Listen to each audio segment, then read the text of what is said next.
اگلا سوال بہت ہی انٹرسٹنگ ہے. یہ سوال کر رہے ہیں کہ اسم اعظم کی کیا حقیقت ہے، یہ کیا ہے، اس کی کیا فضیلت ہے اور اس کو کیسے حاصل کریں؟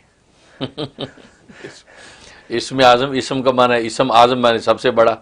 تو سب سے بڑا نام کیا ہے؟ سب سے بڑا نام اللہ کا ہے. اس لیے امام اعظم ابو حنیفہ رحمہ اللہ تعالیٰ فرماتے ہیں لفظ اللہ جو ہے یہ اسم اعظم ہے. بھلے اس کے اندر 63 اقوال ہیں، 63 اقوال ہیں کہ کوئی کہتا ہے یہ اسم اعظم ہے، کوئی کہتا ہے یا حیو یا قیوم اسم اعظم ہے، کوئی کہتا ہے لا الہ الا انت سبحانک انی کنت من الظالمین اسم اعظم ہے. تو مختلف لوگوں نے مختلف اقوال کیے ہیں، لیکن امام اعظم ابو حنیفہ رحمۃ اللہ علیہ فرماتے ہیں کہ ظاہر ہے کہ سارے اللہ کے نام ہیں، اور اللہ کے ناموں میں سب سے بڑا نام لفظ اللہ ہے، کیونکہ اللہ جو ہے اللہ کا ذاتی نام ہے. باقی جتنے نام ہیں وہ صفاتی نام ہیں، اور اللہ کے صفاتی نام ایک تو وہ ہے کہ جو قرآن کے گتوں کے پہ لکھے ہوئے ہوتے ہیں 99، وہ مشہور نام ہے.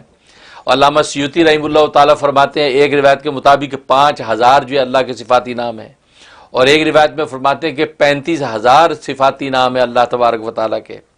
تو ان میں سب سے اعظم جو ہے وہ کون سا ہے؟ تو اسم اعظم. تو امام اعظم ابو حنیفہ فرماتے ہیں وہ لفظ اللہ، کہ اللہ کا ذاتی جو نام ہے وہ اللہ ہے، لہٰذا اس کے اندر ہی ساری قوتیں اور خزانے موجود ہیں.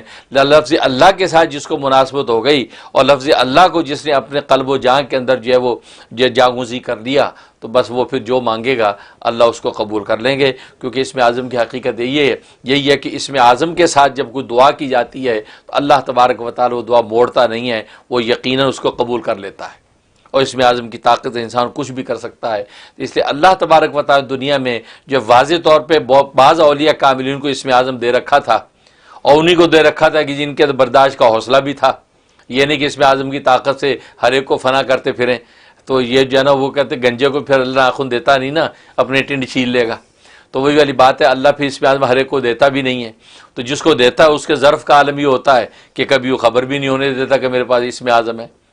اس لیے تو اسم اعظم جو ہے وہ لفظ اللہ ہے، لہذا اللہ کے ساتھ مناسبت پیدا کریں، اور اللہ کے ساتھ مناسبت یہ کہ اس کا ذکر کریں کثرت سے، اللہ کا ذکر.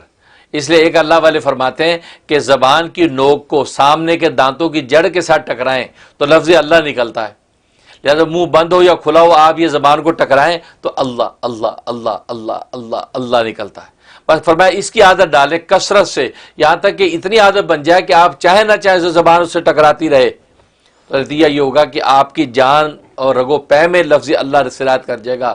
پھر آپ کی زبان میں وہ طاقت ہوگی کہ ہاتھ اٹھیں گے، ابھی جھکیں گے نہیں کہ بھر جائیں گے، اللہ عطا کر دیں گے. بہت شکریہ، بہت خوب.